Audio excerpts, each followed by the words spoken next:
Quand on est entrepreneur, on peut vite tomber dans le piège du développement personnel. Vu qu'on baigne dans cet univers, qu'on voit des vidéos de partout qui nous parlent de méditation, d'affirmations positives, etc., qui nous parlent de douche froide, de nous lever à 5 heures du matin, en fait, on sait plus vraiment ce qui est vrai, ce qui va vraiment nous aider et ce qui va vraiment nous permettre d'avancer. Et dans cette vidéo, je voudrais te partager selon moi qu'est-ce qui fait qu'une routine est parfaite et comment tu vas pouvoir te créer ta propre routine d'entrepreneur idéale et qu'est-ce que tu dois mettre en place et justement quels sont les pièges à éviter. Avant que la vidéo commence, je vais te raconter rapidement mon histoire parce que quand je me suis lancé dans l'entrepreneuriat, j'étais assez jeune et j'étais beaucoup matrixé par tout ce que je pouvais voir sur internet. Et je pensais qu'il fallait faire de la méditation, des affirmations positives, etc. Et je pense que je suis pas le seul dans ce cas-là et je pense qu'il y a plein d'autres entrepreneurs ou plein de personnes qui se lancent ou qui essayent d'améliorer leur vie, qui pensent qu'ils vont pouvoir optimiser leurs résultats, qui pensent qu'ils vont pouvoir aller bien plus loin en appliquant tous ces principes. En plus, tous ces principes, ils sont mis en avant par différents livres, Miracle Morning, et on retrouve plein d'autres livres de développement personnel. Alors, j'ai absolument rien contre ces livres. Par contre, je pense que c'est pas adapté à tout le monde. Et pour te prendre mon exemple, quand j'ai lu le Miracle Morning, j'ai décidé de le mettre en place pour moi et je me levais le matin, je faisais des affirmations positives, ensuite je faisais de la méditation, ensuite je faisais de l'écriture, ensuite je faisais de la lecture, je faisais du sport et au final, j'avais l'impression de faire 1 million de choses. J'étais déjà crevé le matin parce que je me levais ultra tôt et ça me correspondait pas et j'avais l'impression de mettre plein de choses en place, donc de faire de l'écriture, des affirmations positives, etc. Mais qu'au final, ça servait absolument à rien et ça m'embêtait plus qu'autre chose de devoir faire 15 tâches différentes dès le matin, des tâches où je voyais pas forcément l'utilité et où je voyais pas vraiment comment ça allait pouvoir me servir et comment ça pouvait me faire avancer. Je doute pas que ces tâches mises individuellement, elles ont toutes des bienfaits. Écrire, ça peut être super intéressant. Par contre, si on n'aime pas écrire, pour moi, c'est pas utile de faire ça dès le matin et c'est pas la première tâche qu'on va vouloir faire. Et à la place du coup d'être motivé, d'être plus en énergie sur toute la journée, ça faisait absolument le contraire parce que j'avais pas envie de me lever pour faire toutes ces tâches qui servaient pas à grand chose et pour devoir faire tout ça et du coup j'étais plus fatigué qu'autre chose pour le reste de la journée. Et au fur et à mesure j'ai testé plein de choses, j'ai testé d'avoir des routines un peu plus extrêmes en me levant tôt, j'ai testé de prendre des douches froides, j'ai testé de manger certains types d'aliments, j'ai testé de faire plein de choses et je me suis rendu compte d'une chose, c'est qu'il n'y a pas de routine magique et qu'il n'y a pas de routine miracle. Et pour créer votre routine idéale, vous ne devez pas vous baser sur des livres, vous ne devez pas vous baser sur plein d'autres choses. Et le but, c'est de prendre les grands concepts, prendre ce qui marche pour vous et l'adapter à vous.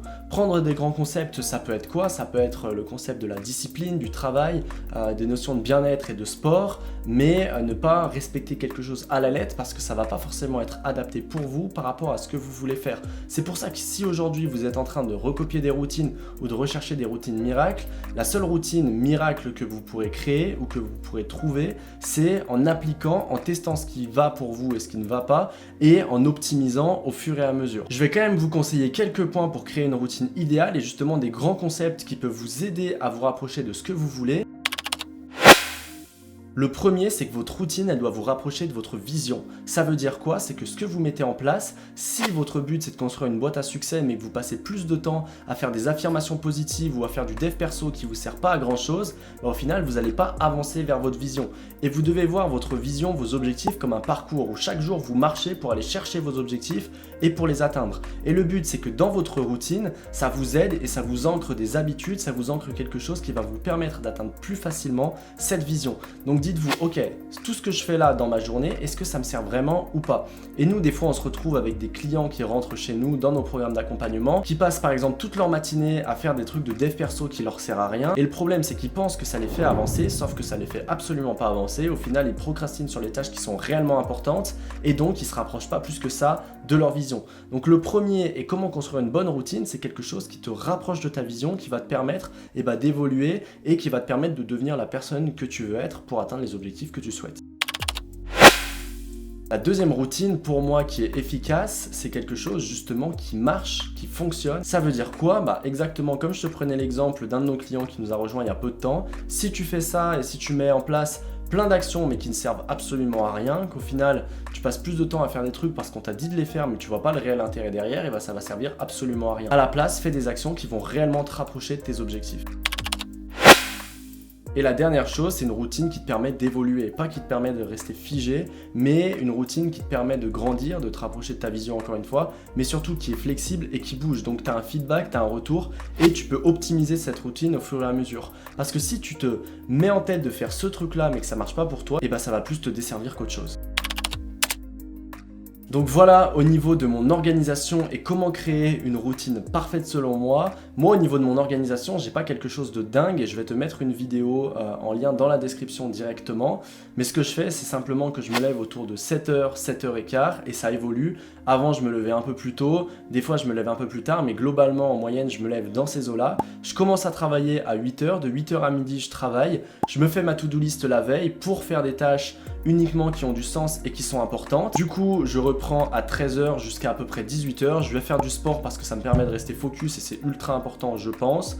Et ensuite, soit je travaille la soirée si j'ai envie, soit je vais faire d'autres choses. Quand je suis en voyage, j'ai une routine qui change un petit peu. Et le truc, moi, qui a changé ma vie et qui est ultra important, c'est que chaque fin de journée, je note ce qui s'est bien passé, ce qui s'est moins bien passé, et je cherche à améliorer la journée suivante. Donc ça me permet de rester en amélioration continue, et je fais ça aussi chaque fin de semaine.